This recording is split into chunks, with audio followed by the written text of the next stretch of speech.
Imagine a world where we could bend light, manipulate radio waves, and even cloak objects from view.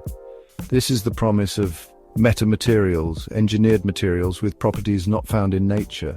The key to unlocking this potential lies in our ability to fabricate these intricate structures with precision and control. We are entering a new age of making, where the impossible becomes possible. Flexible and stretchable metamaterials are particularly exciting. They open doors to revolutionary applications in fields like wearable electronics, flexible displays, and even bio-integrated devices. Just imagine a smartphone that bends and folds to fit in your pocket, or a medical sensor that conforms to the contours of your body. The journey begins with understanding the tools and techniques that allow us to build these remarkable materials. Each fabrication method comes with its own strengths and limitations, shaping the landscape of what we can create. Join me as we explore these fascinating techniques and delve into the exciting world of metamaterials. Photolithography, a cornerstone of microfabrication, harnesses the power of light to sculpt intricate patterns on a microscopic scale. Think of it as using a tiny, highly focused beam of light, like a pen, drawing patterns onto a surface coated with a light-sensitive material called a photoresist. The process begins by coating a substrate, such as silicon, with the photoresist. A mask containing the desired pattern is then placed over the coated substrate. Ultraviolet light is shone through the mask, exposing the photoresist in the areas where the light passes through. The exposed photoresist undergoes chemical changes, making it soluble in a developer solution. This developer washes away the exposed photoresist, leaving behind the desired pattern on the substrate. This patterned substrate can then be further processed, such as etching or depositing materials, to create the final metamaterial structure.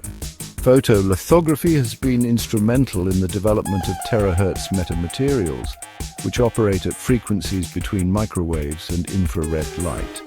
These materials hold promise for applications in high-speed communication, imaging, and sensing.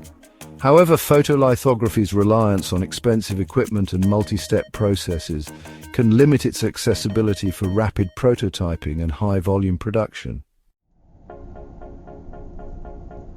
Shadow mask lithography offers a simpler, more accessible approach to metamaterial fabrication. This technique leverages a physical mask, often made of metal or polymer, with predefined patterns to create structures on a substrate. It's like using a stencil to spray paint a design, but on a much smaller scale. The mask is placed in close proximity to the substrate, and a beam of material, such as metal atoms or ions, is directed at the mask. The mask acts as a barrier, blocking the material in some areas while allowing it to pass through in others, creating the desired pattern on the substrate. One of the key advantages of shadow mask lithography is its acid-free nature, making it suitable for use with sensitive substrates that could be damaged by harsh chemicals. This technique is particularly well suited for fabricating metamaterials on flexible substrates, opening doors to applications like wearable electronics and flexible displays. While shadow mask lithography offers simplicity and versatility, it can be challenging to achieve very high resolution and complex patterns compared to techniques like photolithography. However, its accessibility and compatibility with a wide range of materials make it a valuable tool in the metamaterial fabrication toolkit. Soft lithography takes a different approach, utilizing elastomeric materials like silicone rubber to create patterns and structures. Imagine using a rubber stamp with intricate designs to print patterns on various surfaces.